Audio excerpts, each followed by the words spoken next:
Keluarga Brigadir Esko ancam robohkan rumah Bribtu Rizka. Rekonstruksi kasus kematian Brigadir Esko Faskareli di Dusun Nyur Lembang, Desa Jembatan Gantung, Kecamatan Lembar Lombok Barat berlangsung dramatis, Senin, 29 September 2025.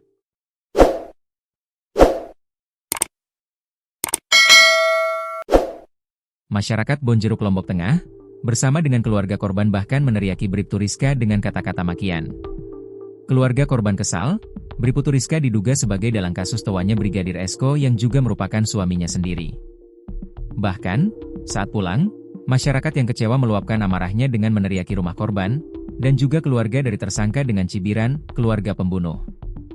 Masyarakat juga mengancam akan merobohkan rumah tersangka yang diduga sebagai tempat eksekusi tewasnya Brigadir Esko.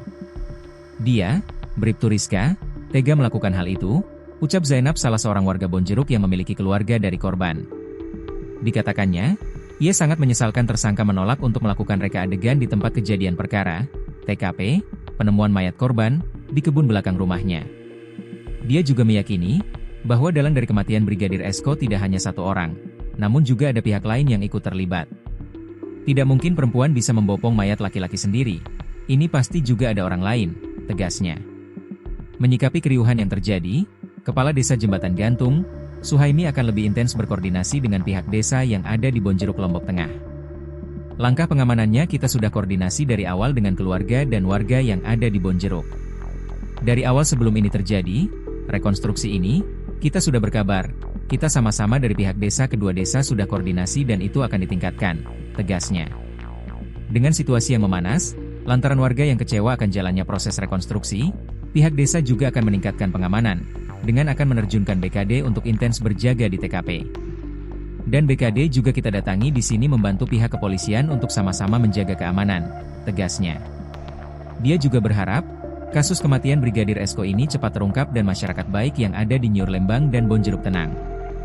Sebelumnya, Polres Lombok Barat menggelar rekonstruksi kasus kematian Brigadir Esko Faskareli, Intelijen Polsek Sekotong, di Dusun Nyur Lembang, Desa Jembatan Gantung, Kecamatan Lembar, Lombok Barat.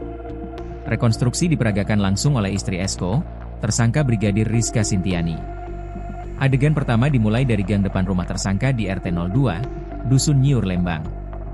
Pantauan tribunlombok.com di lokasi kejadian, rekonstruksi terbuka untuk umum karena menampilkan versi-versi tersangka. Ratusan warga terlihat berbondong-bondong memadati tempat kejadian perkara, TKP, sebelum gelar rekonstruksi dimulai. Sekitar pukul 10.16 WITA rekonstruksi dimulai, tersangka Rizka disambut sorakan warga saat keluar dari mobil tahanan dan jalan menuju area gang.